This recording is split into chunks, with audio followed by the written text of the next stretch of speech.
한 나그네가 길을 가고 있습니다.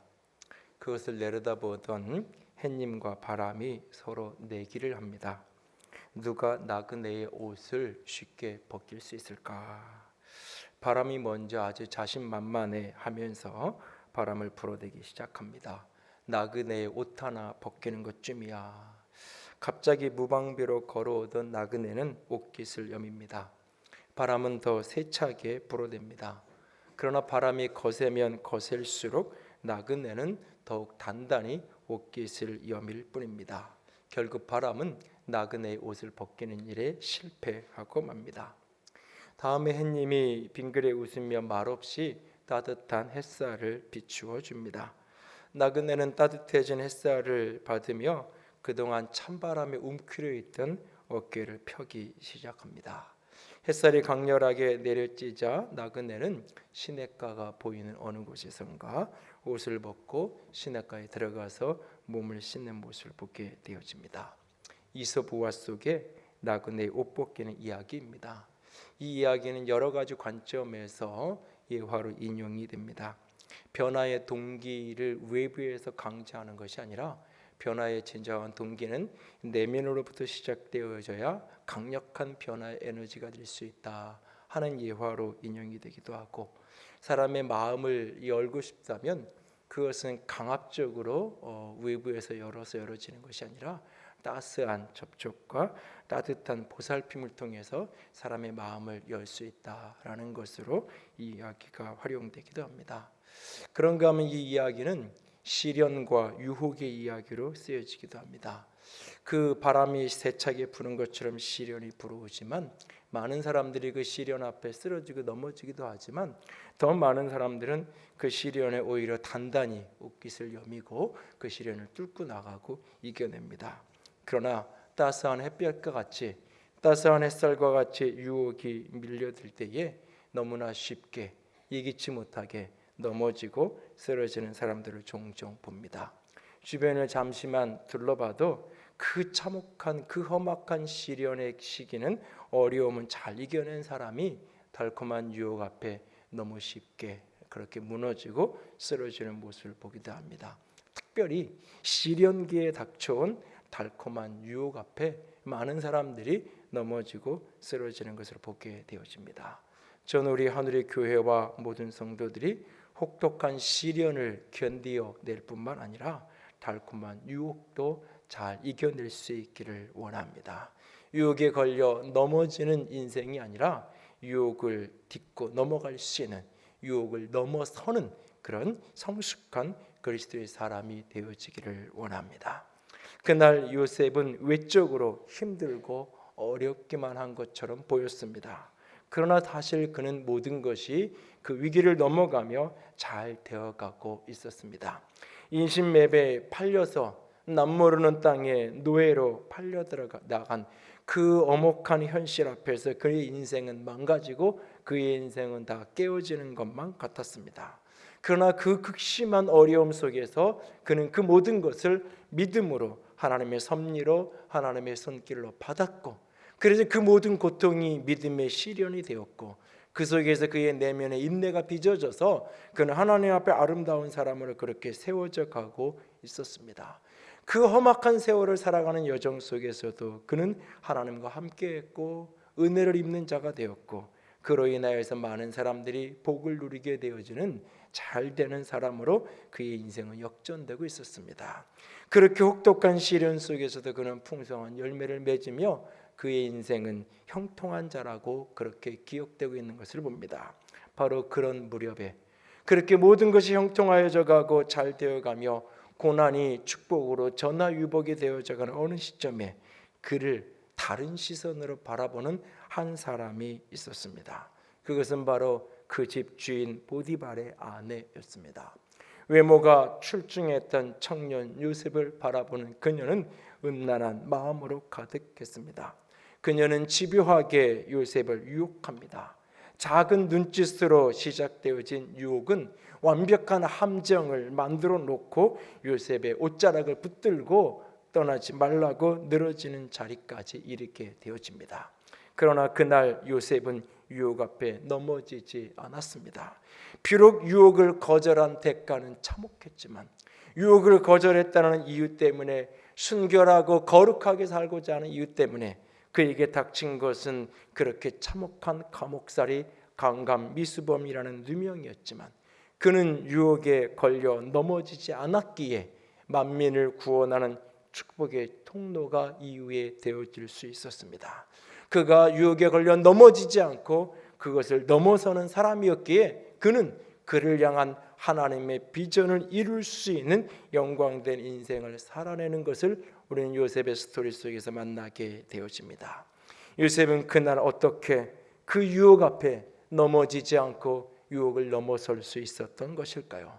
오늘 우리도 내 삶에서 직면되어지는 수많은 유혹 앞에 어떻게 하면 그 유혹에 걸려 넘어진 인생이 아니라 유혹을 딛고 넘어서는 그런 승리의 인생, 영광된 인생을 살아갈 수 있을까요?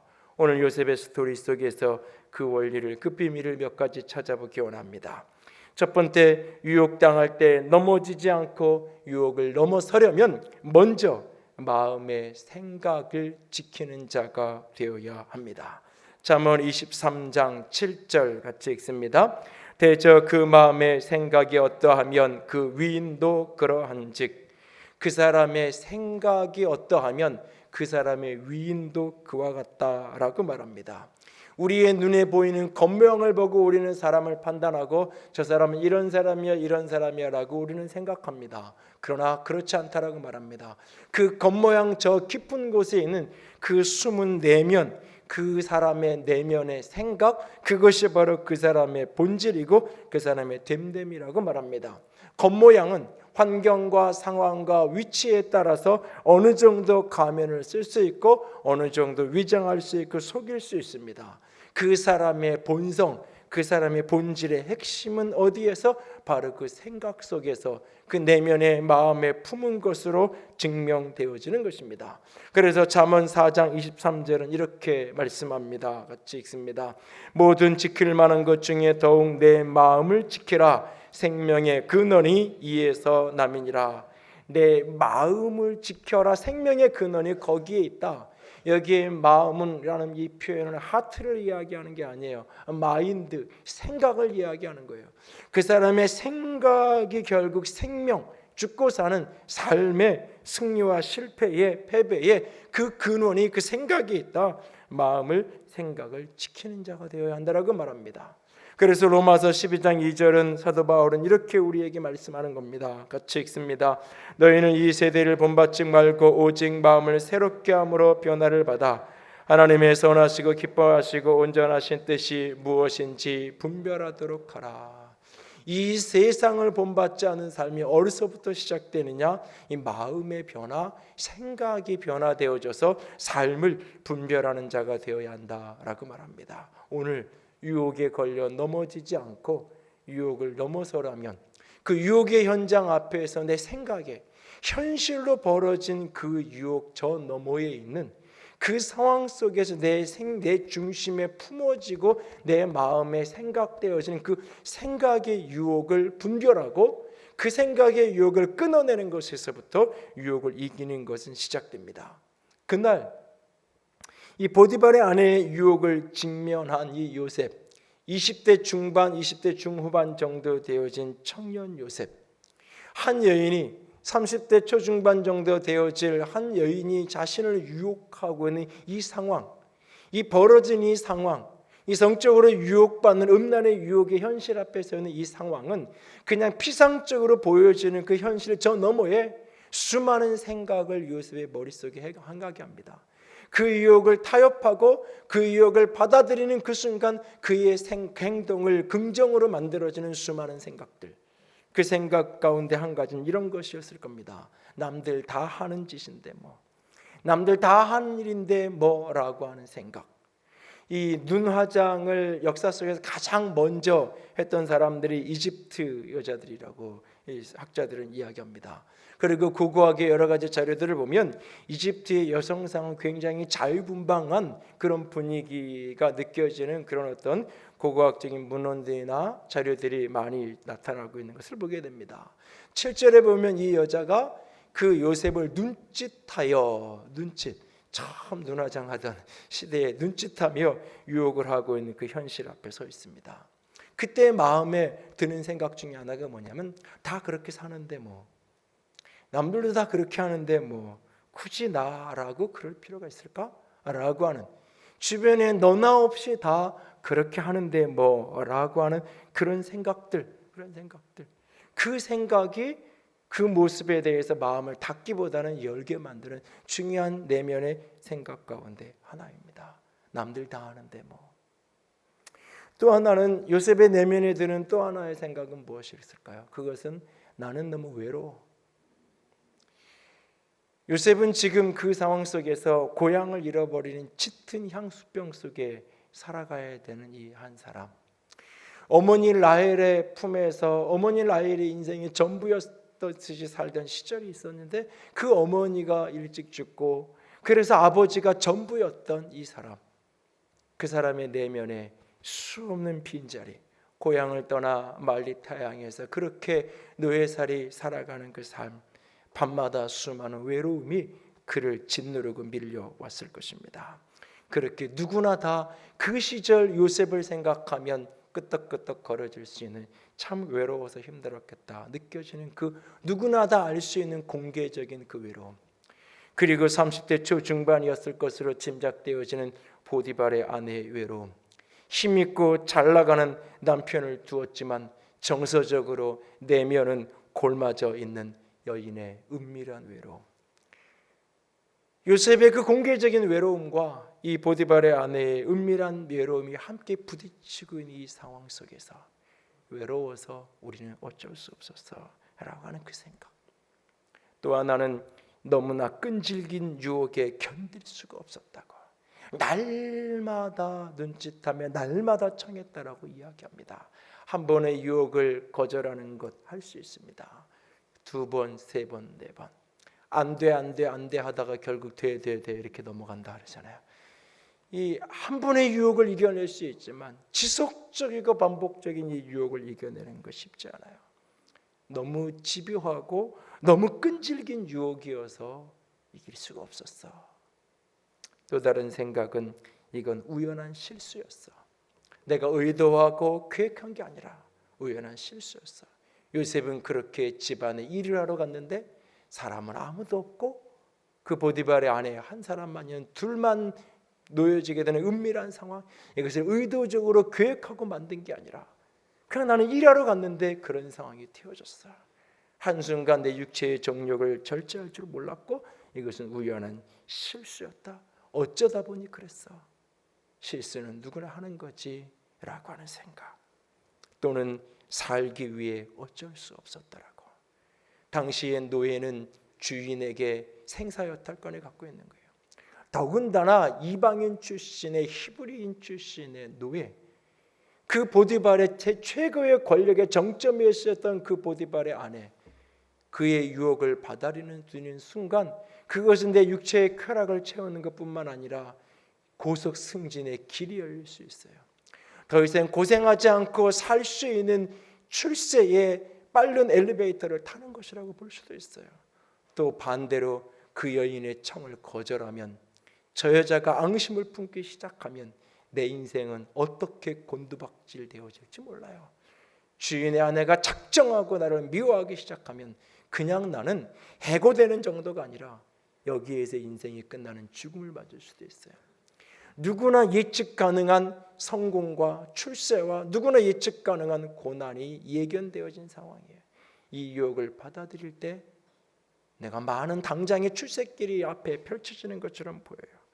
그러면서 나는 살기 위해, 살아남기 위해서는 어쩔 수 없이, 나는 마음이 원하지 않았지만 어쩔 수 없이 이 상황을 받아들이지 않고는 살 수가 없어서 어쩔 수 없었던 거야.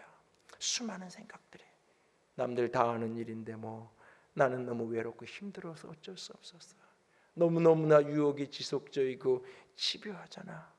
나는 이거 계획한 적이 없어. 나는 마음을 준 적이 없어. 이것은 그냥 우연한 실수였을 뿐이야. 아니, 살기 위해서, 살아남기 위해서는 어쩔 수 없었어. 그 수많은 타협의 생각들, 그 유혹을 받아들이면서 자기 자신을 변명하고 자기 자신의 행위를 합법화하고 합리화하려는 수많은 생각들이 머릿속으로 스쳐가고 있어요. 그 모든 생각들로부터 자신을 지켜낼 때, 그 모든 스쳐가는 생각들 앞에 노라고 아니라고, 그것은 죄라고 잘못이라고 자기의 생각과 마음을 지키지 못한다면 결코 우리는 유혹을 이겨낼 수가 없습니다. 어떤 사람이든지 유혹을 직면했을 때 그 유혹의 현장 앞에 내 마음에 품어지는 수많은 생각들이 있습니다. 그 생각으로부터 자신을 지켜낼 수 있는 저와 여러분이 될 수 있기를 원합니다. 생각이 지켜져야 삶에서 유혹을 넘어설 수 있습니다. 두 번째로 유혹당할 때 우리가 지켜야 될 것은 믿음을 지켜야 합니다. 한 사람의, 한 신앙인의 믿음의 크기는 예배당 안에서 측정되어지는 게 아닙니다. 오늘날 과거와 이게 여러 가지 패턴이 달라지면서, 과거는 교회가 지역교회예요. 그래서 그 사람이 교회의 모습만, 교회에서만 알 수 있는 게 아니라 그 사람이 동네에서 어떻게 사는지를 그냥 다 알아요. 한 동네 사람이에요. 동네에서 늘 만나던 사람들을 교회에서 만나는 거예요. 모내기철에 남의 집에 들어가는 다 담아놓은 물 몰래 빼놔가지고 자기 집으로 돌려놓고 하는 거, 교회에 오면 그 사람 다 만나요. 그래서 그 사람의 믿음이라는 것이 예배당 안에서 얼마나 저 사람이 예배 열심히 참석하고 성경을 얼마나 읽고 기도를 몇 시간 하고, 그것으로만 평가되지 않아요. 그것도 중요한 평가의 기준 중에 하나일 수 있겠지만 그것은 기초일 뿐이에요. 그 사람의 믿음의 분량과 믿음의 크기는 결국 세상에서, 일상의 삶에서 점검되어지고 확인되어지는 거예요. 인생의 위기를 만나고 어려움을 만나고 고난을 당했을 때에 원망하는 것이 아니라 그 모든 시련의 위에 하나님의 주권, 하나님의 손길이 있음을 믿고, 내게 허락된 모든 일들 위에 하나님의 뜻, 하나님의 섭리 손길이 있음을 믿고 그것을 믿음의 시련으로 받아 인내하며 견뎌내며 이겨내는 것, 그것이 믿음이 있는 사람의 모습이고, 또 하나는 유혹의 현장 앞에서 내 인생에 어떤 도움이 필요한 순간뿐만 아니라 유혹의 현장 앞에서 그가 어떻게 행동하는지, 수많은 세상에 죄짓게 하는 유혹의 생각들이 스쳐갈 때 그 생각을 내려놓고 하나님의 생각을 받아들이는 것, 그것이 바로 믿음이에요. 그래서 계시록 14장 12절에 성도들의 인내가 여기 있나니 그들은 하나님의 계명과 예수에 대한 믿음을 지키는 자니라. 성도의 인내, 그것은 믿음을 지키는 것이라고 말하고 있어요. 사도 바울은 디모데후서 4장 7절에 유언으로 이렇게 고백합니다. 4장 7절 같이 읽습니다. 나는 선한 싸움을 싸우고 나의 달려갈 길을 마치고 믿음을 지켰으니. 인생의 마지막 순간 임종을 앞두고 나는 믿음을 지켰다라고 이야기합니다.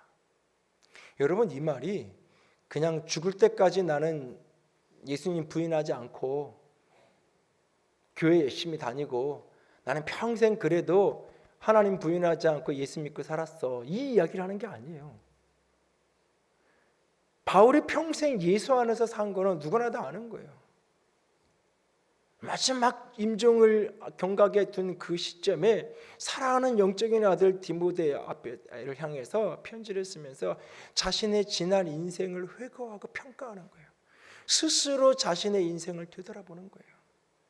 이것이 그냥 단순하게 내가 교회 열심히 다녔으나 그냥 예수님 중간에 부인하시니 부인하지 않고 그냥 교회 열심히 다녔어, 그 정도의 이야기라는 게 아니에요.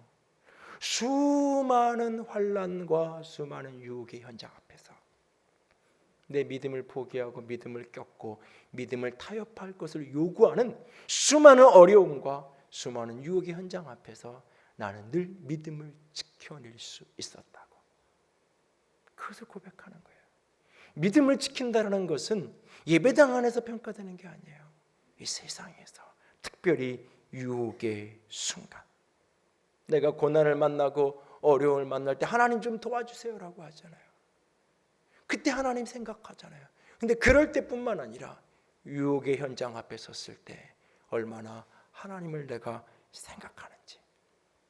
요셉은 보디발의 아내의 그 지속적이고 포기되지 않는 그 유혹 앞에 그는 이렇게 말합니다.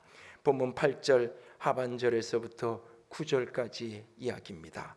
8절과 9절을 다 같이 한 번 더 읽습니다.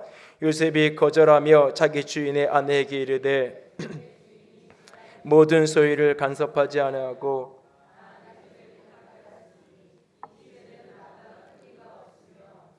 아무것도 내게 금하지 아니하였어도 금한 것은 당신뿐이니 당신은 그의 아내임이라. 그런즉 내가 어찌 이 큰 악을 행하여 하나님께 죄를 지으리까. 바로 그 유혹의 순간 요셉은 하나님을 생각했어요. 자신을 그 죽음에 형제들이 자기를 죽이려고 집어넣던 그 구덩이 수렁 속에서 죽지 않고 살도록 나를 지켜주던 하나님, 이 극심한 애굽의 노예로 팔려가서 그 고통스럽게 버려진 자기 자신을 하나님이 함께 해주셔서 이 땅에서 형통하게 하시고 사람들에게 은혜를 입게 하시고 사람들에게 복이 되게 하시던 그 하나님, 또 다른 인생의 위기, 또 다른 인생의 어려움을 만났을 때 하나님 지난번에도 도와주셨잖아요. 지난번에도 우리의 병 걸렸을 때 도와주셨잖아요. 하나님 이번에 우리의 시험 봐야 되는데 이번에도 도와주세요. 그렇게 지난번에 나를 위기에서 건져낸 하나님을 또 다른 위기를 만났을 때 기억하는 걸로 끝나는 게 아니라 그는 오늘 만난 유혹의 현장 앞에서 하나님을 기억하고 있어요. 하나님을 생각하고 있어요.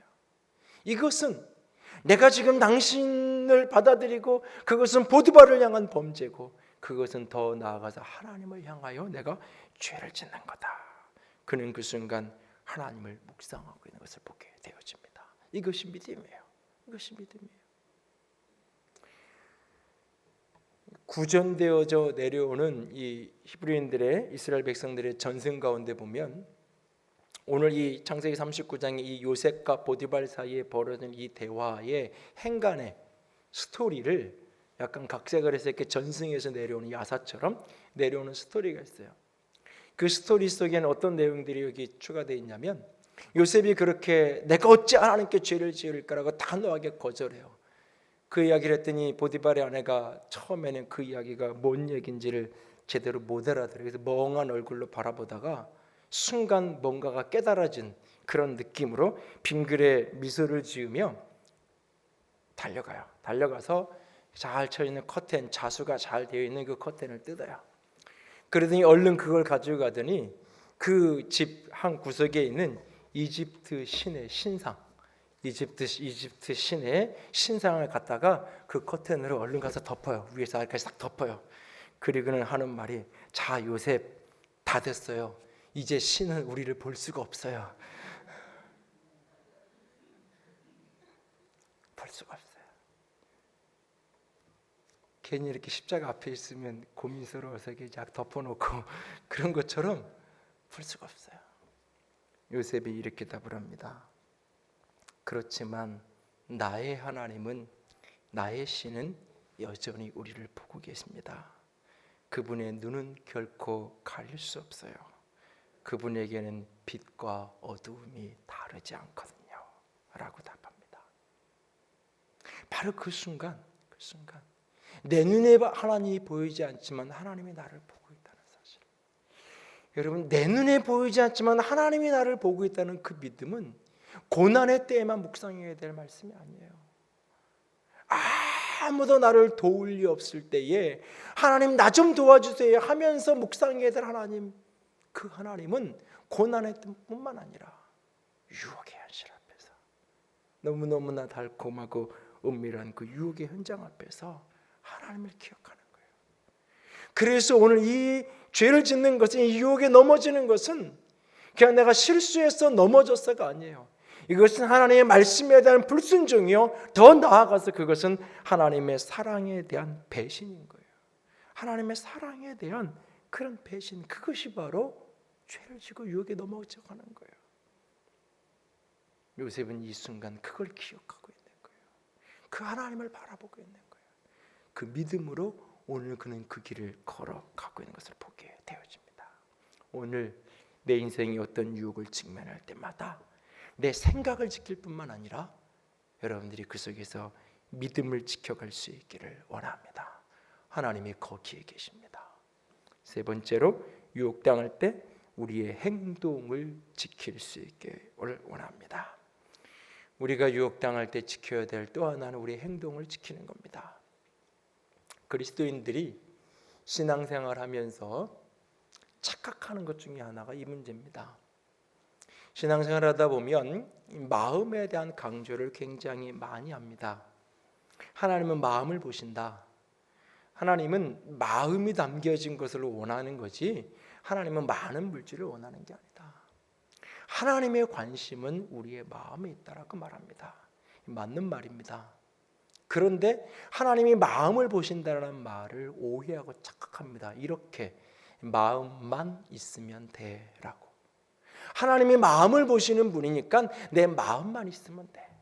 하나님은 마음을 보시는 분이니까 내 마음만 하나님 앞에서 정직하면 되고 내 행동이 어떻든지 상관없어. 내 마음만 하나님을 전심으로 사랑하면 되고 내가 행동은 그건 아무 상관이 없어. 하나님께는 관심이 없어라고 착각합니다. 아니에요. 마음이 담겨지지 않은 행동을 가증하다고 하시는 거예요. 마음이 담겨지지 않은 형식과 의식과 예전을 하나님이 가증하다고 하시는 거예요. 그러나 동시에 마음만으로 끝난다면 그것은 거짓이라고 얘기해요.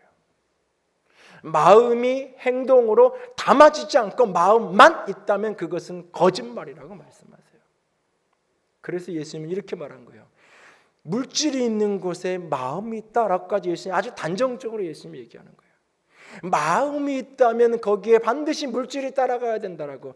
물질이 있는 것, 내가 한 달 동안 내 생활비를 어떻게 사용하느냐라는 것을 딱 들여다보면 내에게 무엇이 중요한가, 내 인생에 가장 가치 있는 우선순위가 어디인가라는 것은 그 사람의 마음이 아니라 그 사람이 물질을 어떻게 쓰는가를 보면 알 수 있다는 거예요. 마음은 반드시 그 사람의 행위로 담아져야 돼요. 그러니까 우리가 유혹을 이기고 유혹을 극복해가는 이 문제도 마음만 지키고 생각만 지키면 돼? 믿음만 지키면 돼? 아니요. 그 마음과 믿음을 지켰으면 그것이 행동을 구체적으로 지켜가는 모습으로 나아가야 하는 거예요. 그래서 고린도전서 6장 10절은 이렇게 말하는 거예요. 값으로 산 것이 되었으니 그런즉 너희 무엇을 몸으로 하나님께 영광을 돌리라. 하나님께 영광을 돌리는데 내 마음으로 하나님께 영광을 돌리라고 말하지 않아요. 내 몸으로 하나님께 영광을 돌려야 돼요. 나는 하나님을 사랑하고 늘 하나님 예배하고 주일날 11시만 되면 하나님 늘 묵상한다고 말해요. 내 마음은 하나님이 가득하다고 이야기해요. 근데 예배의 자리에 내 몸은 가지 않아요. 그 사람의 마음은 가짜예요. 그 사람이 거동이 불편해서 중환자실에 누워있는 사람이라면 모르겠지만 그렇지 않다면 그 마음은 의심받을 수밖에 없는 거예요. 마음은 늘 삶으로 몸으로 표현되어져야 하는 거예요. 그래서 내가 유혹을 이겨낸다고 할 때에 이 마음뿐만 아니라 행동까지 같이 가야 되는 거예요. 마음을 주지 않았기 때문에 괜찮아. 많은 특별히 사람들 현대인들이 음란의 문제와 타협하고 음란의 문제에 넘어가면서 많은 쓰는 또 변명 가운데 하나, 나는 마음은 주지 않았어. 그냥 몸만 내가 그랬을 뿐이야. 어쩔 수 없이 접대를 받다 보니까 사업을 하다 보니까 그냥 몸만 그런 거야 라고 이야기합니다. 나는 마음을 주지 않았다고요. 그것이 아무런 변명거리일 수 없는 거예요. 마음은 반드시 몸으로 행동으로 담아져야 하는 거예요. 요셉은 그래서 생각을 지키고 믿음을 지킬 뿐만 아니라 행동을 지켰어요. 그래서 보면 8절에 보면 그는 거절해요. 요셉이 거절해요. 아니라고, 노라고 거절해요. 여기에 거절했다라는 표현은 아주 강한 강조형을 사용해요. 아주 단호하고 분명하게 거절해요. 그리고 그것을 말로 표현해요. 거절하고는 분명하게 표현해요. 이거는 죄고 당신의 주의, 당신 남편 보디발이 이 집의 모든 걸 나한테 맡겼고 이 집에 나보다 큰 사람은 아무도 없다. 그러나 당신은 나한테 맡긴 일이 없다. 당신은 내 소유가 아니라 보디발 거다. 분명하게 이야기해요. 그리고 이것은 하나님 앞에 내가 죄를 짓는 거다라고 단호하고 분명하게 그가 말해요. 적당히 속으로는 이거 아닌데라고 침묵하는 게 아니에요. 속으로는 분명히 이건 죄인데라고 생각하면서 그건 돌려 말하는 게 아니에요. 아, 지금 안 돼요, 이러시면 안 돼요. 적당히 그렇게 말로 그냥 지금은 안 된다는 말은 저녁에 된다는 이야기인가, 뭐 이러지 마세요, 그런 말은 이렇게 내가 지금 뭘 하지 말라는 건지, 뭔가 거절하는 것 같은데 거절이 아닌, 상대방은 분명히 오해하고 착각할 수 있는,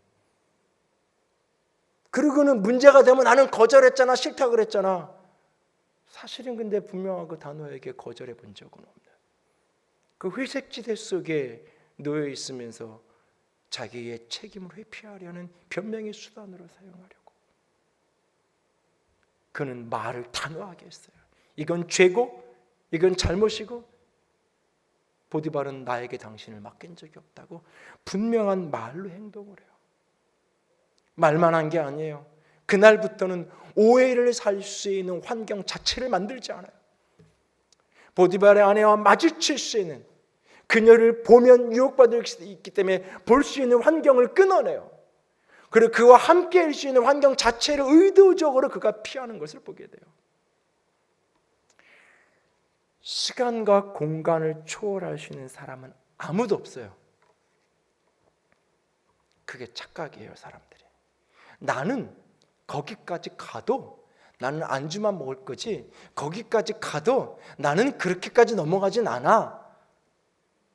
그게 바로 자기 스스로를 허물어뜨리는 행동이에요, 사실은. 시간과 공간, 우리는 모두 다 이 시대의 아들이에요. 이 시대의 가치관, 오늘 21세기 대한민국의 이 시대를 사는 보편적인 사람의 시대를 바라보고 사회를 바라보고 인생을 바라보는 시선에서 아무리 믿음으로 이 가치관을 정화하고 해도 이 시대 속에 살아가는 이 그림자가 우리 속에 그대로 드리워져 있어요.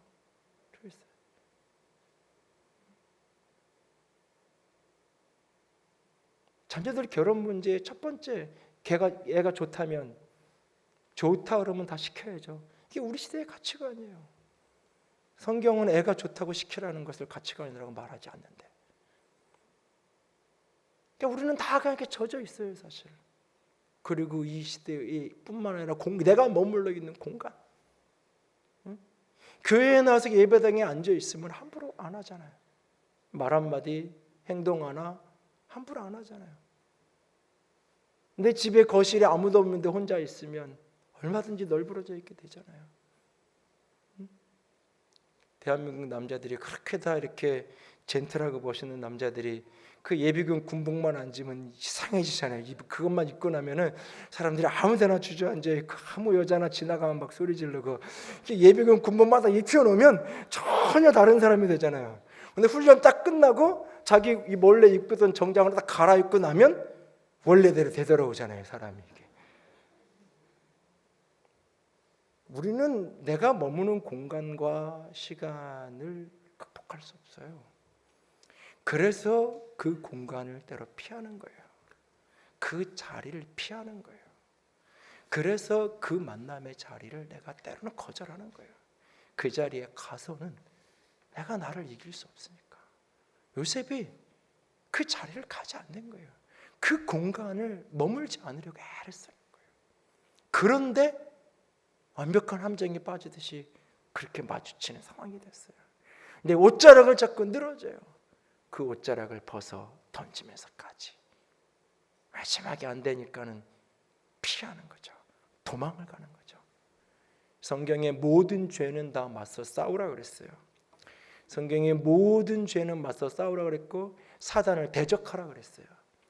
근데 음란만은 대적하라고 말하지 않아요. 도망가라 그래요. 피하라 그래요. 이거는 맞서 싸워야 될 일이 아니라 피해야 될 상황을, 도망가야 될, 빠져나와야 될 상황이라고 우리에게 오히려 말씀하고 계세요. 그는 구체적인 행동으로 말하는 것, 보는 것, 자기가 가서 머무는 것, 그것도 안 되니까 겉옷을 벗어던지고 도망을 가면서까지 그는 행동을 지켜가기를 원했어요. 그것이 자신을 유혹으로부터 지키는 거예요. 디모데후서 2장 22절 같이 읽습니다. 또한 너는 청년의 정욕을 피하고 주를 깨끗한 마음으로 부르는 자들과 함께 의와 믿음과 사랑과 화평을 따르라. 시편 119편 101절도 같이 읽습니다. 내가 주의 말씀을 지키려고 발을 금하여 모든 악한 길로 가지 아니하여 싸우며. 발을 금하고 피하여 주를 깨끗한 마음으로 부르는 사람들과 함께 어울리면서 내 행동을 지켜갈 수 있는 저와 여러분이 될 수 있기를 원합니다. 1945년 4월 9일 딜디히트 보네포 목사님은 나치에 의해서, 히틀러에 의해서 형장의 이슬로 사라집니다. 그는 겨우 39살. 그는 당대 최고의 신학자요 목회자였던 그는 얼마든지 유혹 앞에 타협하면 살 수 있음에도 불구하고 그 길을 걸어갑니다. 그 무렵 그가 50페이지 내외의 짧은 유혹이라는 제목의 책 한 권을 써내려갑니다. 그 책에서 그는 이런 고백을 합니다. 우리에게는 잠자고 있는 듯 하지만 갑작스럽고도 맹렬하게 욕망을 향해 달려가는 성향이 있다. 저항할 수 없는 힘으로 욕망은 육신을 사로잡아 정복한다. 갑작스럽게 비밀스러운 불꽃이 내 연기를 피우고 끓어오른다. 육신은 타오르고 불꽃 가운데 휩싸인다. 이것이 성적인 욕망이든 야망이든 허영심이든 복수심이든 명성과 권력에 대한 사랑이든 돈에 대한 욕심이든 상관이 없다. 하나님에 대한 모든 실제성을 잃어버리게 되고 피조물에 대한 갈망만이 실제하게 된다. 실제하는 것은 사탄뿐이다. 여기서 사탄은 우리에게 하나님에 대한 증오심을 심지는 않지만 하나님을 잊어버리도록 마음을 빼앗아 간다라고 말합니다. 우리 모두의 내면에 잠자는 듯 감추어져 있지만 이 내면의 육적인 욕망이, 육적인 욕구가 외부의 자극, 유혹의 자극에 만나면서 이것이 깨어나 불타오르지 타오르는, 그러면서 우리로 하여금 하나님을 잊어버리게 한다라고 말하고 있습니다. 누구도 예외가 아닙니다.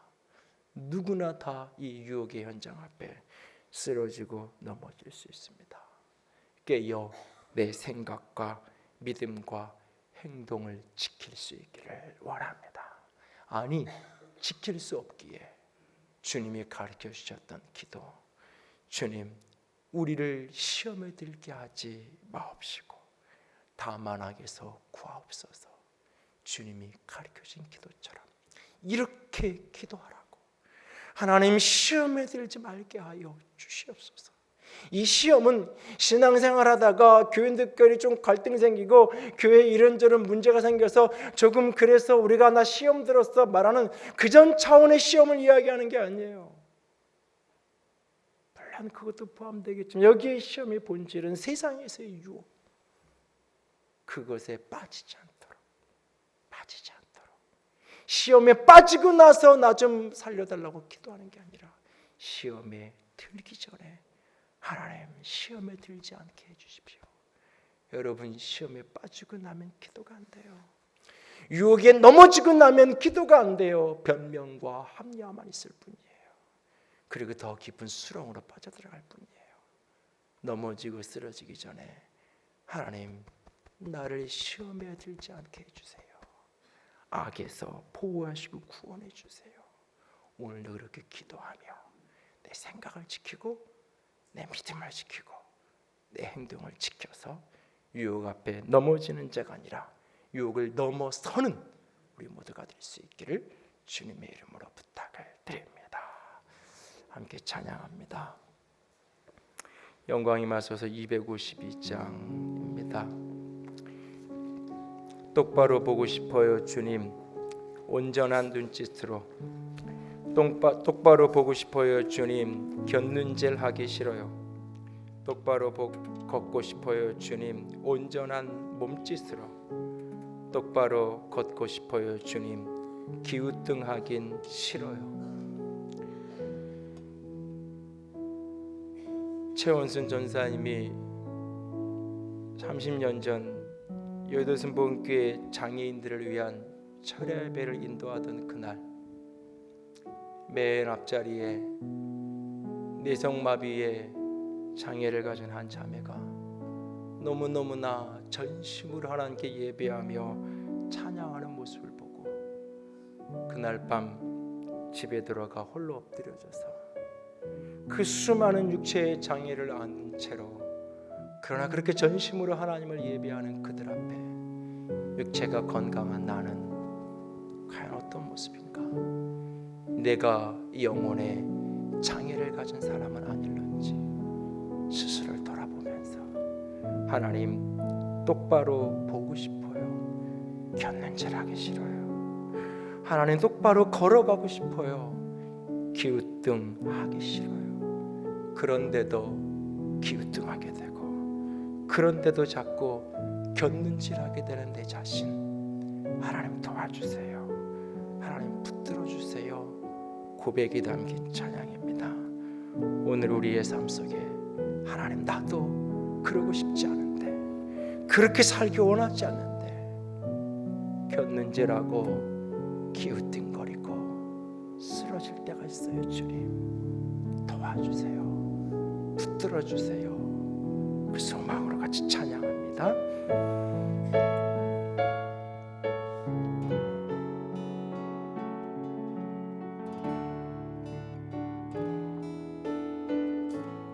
똑바로 보고 싶어요. 똑바로 보고 싶어요. 주님 온전한 눈짓으로 똑바로 보고 싶어요. 주님 곁눈질하기 싫어요. 곁눈질하기 싫어요. 똑바로 걷고 싶어요. 똑바로 걷고 싶어요. 주님 온전한 몸짓으로 주님 똑바로 걷고 싶어요. 똑바로 걷고 싶어요. 주님 기우뚱하기 싫어요. 주님 그런데 내 모습이 온전치 않아. 하지만 내 모습은 온전치 않아. 세상이 보는 들을 마치 날 죄인처럼 멀리하며 외면을 하네요. 주님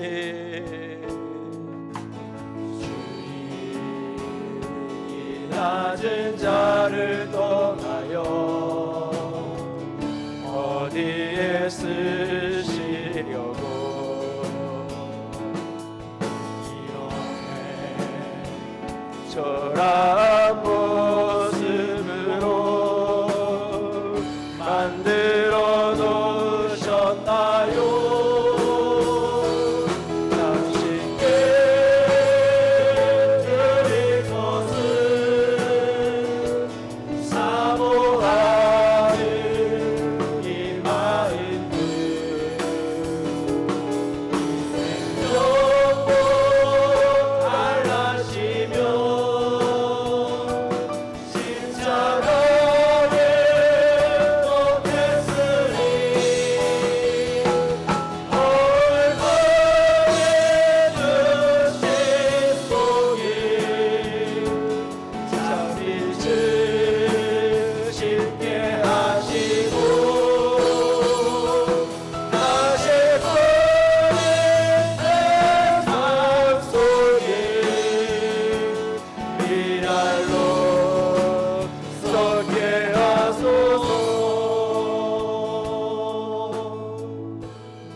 이 시간 함께 기도합니다. 가늠하다 현장에 잡혀온 그 여인을 향하여 주님은 이렇게 말씀하십니다. 나도 너를 정죄하지 아니하노니 가서 다시는 죄를 범하지 말라.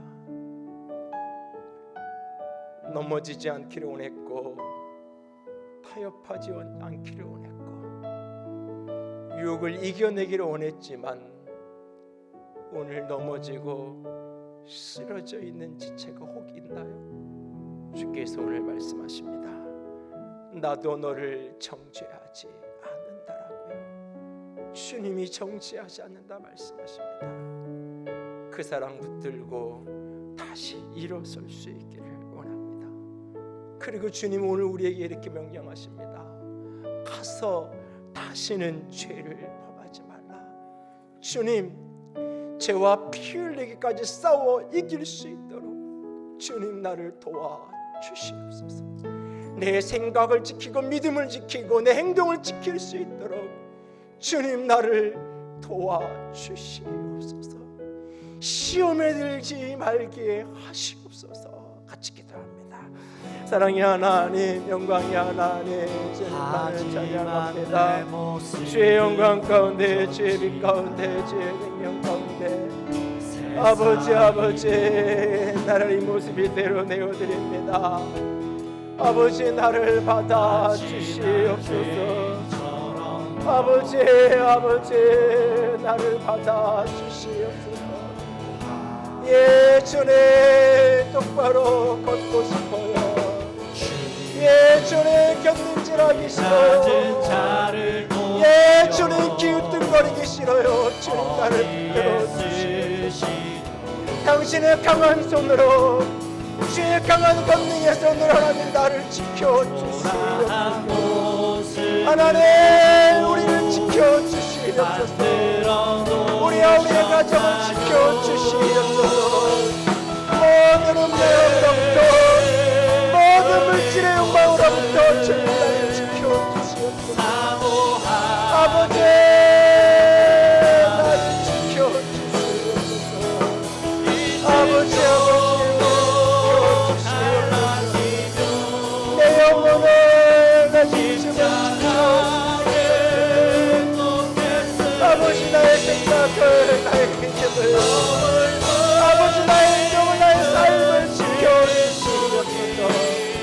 단호하게 노라고 말할 수 있는 아닌 것 아니라고 말할 수 있는 죄를 죄라고 말할 수 있는 주여 아버지 나를 지켜주시옵소서. 아버지 나를 지켜주시옵소서. 아버지여 나를 지켜주시옵소서. 당신의 사랑으로 당신의 능력으로 당신의 보호하심으로 주님 나를 지켜주시옵소서. 내가 여기 있습니다. 주님 당신의 영광으로 당신의 사랑으로 당신의 생명으로 아버지 나를 들어주시옵소서. 이날로 썩게 하소서. 당신께 드릴 것은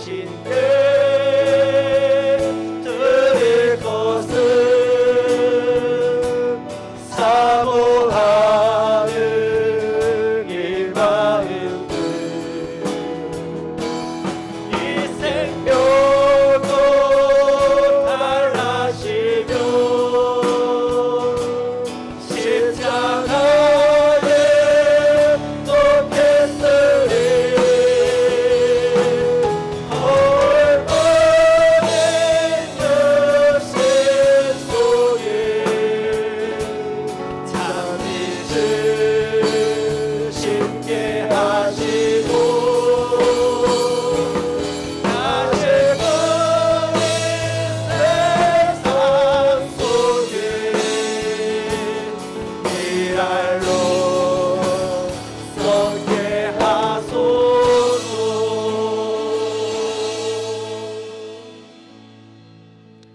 예 주님, 세상이 그렇게 음란함과 물질에 대한 욕망 속에 유혹과 타협하며 휩쓸려 넘어진 이 시대 속에 하나님 요셉처럼 생각을 지키고 믿음을 지키고 행동을 지켜 허울 뿐이 이 세상에 참된 빛이 되게 하시고 가석부는 이 세상 속에 썩어지는 미랄 될 수 있도록 주님 주님 우리를 도와주시옵소서.